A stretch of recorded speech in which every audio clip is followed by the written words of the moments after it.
noticed an awful lot of empty places at the front here, but don't worry, that's not because people are always cautious in a situation like that. That is because that is where our graduands are going to sit, and we are going to give them the biggest, warmest, loudest, most rapturous welcome as they come into the room. Please welcome the graduates of 2019. Thank you very much indeed, Tommy. Thank you all for coming. Some of you staying, some of you coming in for the first time. It's fantastic to be here. I've been thinking, who would have thought it? 30 years ago, pretty much, I'm walking through the doors of Broadcasting House in London, thinking maybe I'll get to make the coffee. Right. Let's start with a question. I'm going to show you a piece of TV news, the opening news titles to the 9 o'clock news.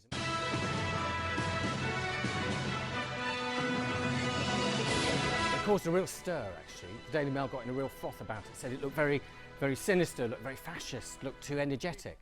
But when were those news titles first seen? Let's have our hands up, show of hands. Just give me a year. Someone shout out a year, sir. 1978. No. 1923. No, that would have been. I asked Kat if she minded if I mentioned this. She didn't.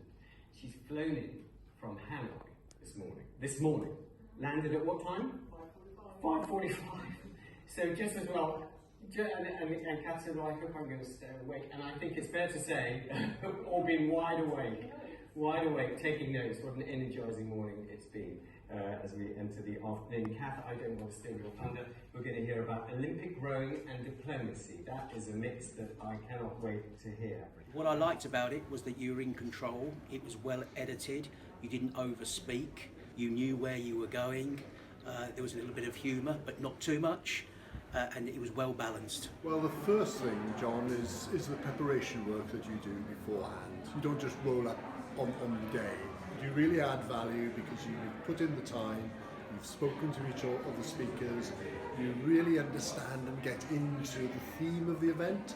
So you're not just there as a sort of a surface deep compare, you're really into the subject matter of what we're trying to cover. What was good about it as well, you kept it going, you were aware of the time, you didn't let it grow into a beast of its own, so you were well aware of the event, and you managed that very well in terms of that without people knowing. I thought that was very good.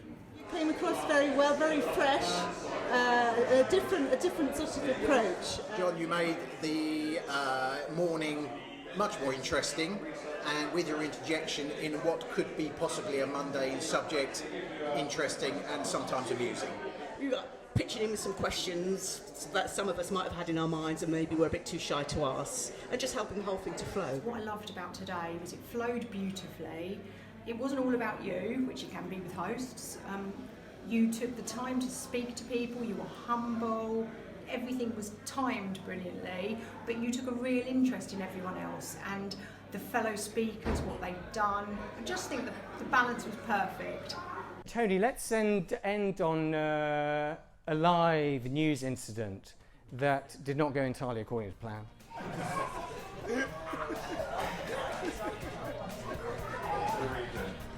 Can you imagine what was going on in the control room there?